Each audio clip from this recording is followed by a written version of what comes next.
लद्दाख में तनावपूर्ण हालात के बीच 59 चीनी मोबाइल ऐप्स पर बैन लगाकर भारत ने कूटनीति का नया पासा फेंका है। चूंकि इन चाइनीज ऐप्स से मिलते जुलते फीचर्स वाले ऐप्स की कोई कमी नहीं है, इसलिए भारत को तो कोई खास नुकसान नहीं होगा, लेकिन चीन के लिए भारत का ऐप मार्केट न सिर्फ बहुत बड़ा था बल्कि ये लगातार बढ़ भी रहा था। आइए समझते हैं कि इस बैन के मायने क्या हैं और इसका दूरगामी असर क्या होगा। युवाओं पर अब नहीं पड़ेगा ड्रैगन का असर।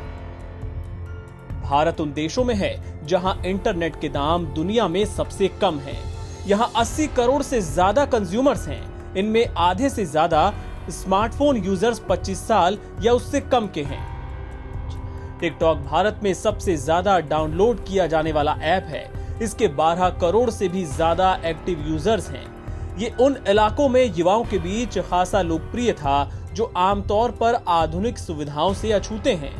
टिकटॉक पर मौजूद 30% वीडियो भारतीय यूजर्स बनाते हैं। भारतीय युवा इन चीनी ऐप्स पर अच्छा खासा वक्त बिताते थे, यानी चीन जैसा चाहता उनके सामने वैसा कंटेंट परोस रहा था। भारत ने बैन लगाकर इन चीनी ऐप्स के लिए एक बहुत बड़े मार्केट के दरवाजे बंद कर दिए हैं। बैन से चीन को तगड़ी चोट लगेगी। टिकटॉक के अलावा हेलो और लाइकी जैसे सोशल मीडिया प्लेटफॉर्म्स भी खासे मशहूर हैं। बीगो लाइव उन यूजर्स के बीच पॉपुलर है जो अंग्रेजी में कंफर्टेबल नहीं है। जब ये यूजर्स अचानक से इन चीनी ऐप्स को यूज करना बंद कर देंगे तो उन्हें रेवेन्यू का अच्छा खासा नुकसान होगा। अधिकतर ऐप्स कमाई के लिए यूजर्स को बीच बीच में ऐड दिखाते हैं। अगर बड़ा यूजर बेस ही गायब हो जाएगा तो ऐड से आने वाले रेवेन्यू का बड़ा नुकसान होगा। बैन से हमारी सेहत पर कोई असर नहीं। चीनी ऐप्स पर बैन लगाने से भारत पर कोई असर नहीं होगा।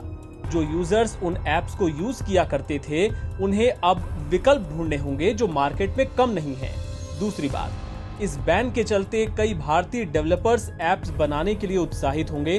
कई ने तो अपने ऐप्स में मेक इन इंडिया लिखना शुरू भी कर दिया है। सवाल यह है कि कैसे बैन लागू कराएगी सरकार।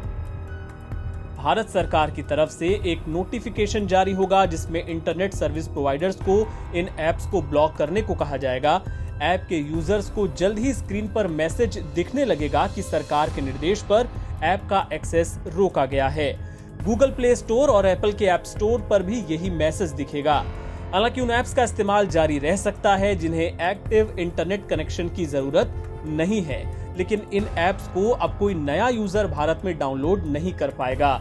जिस तरह से भारत में चीन के खिलाफ माहौल है, ये बैन कई और सेक्टर्स में भी बढ़ाया जा सकता है। एनबीटी ऑनलाइन की रिपोर्ट।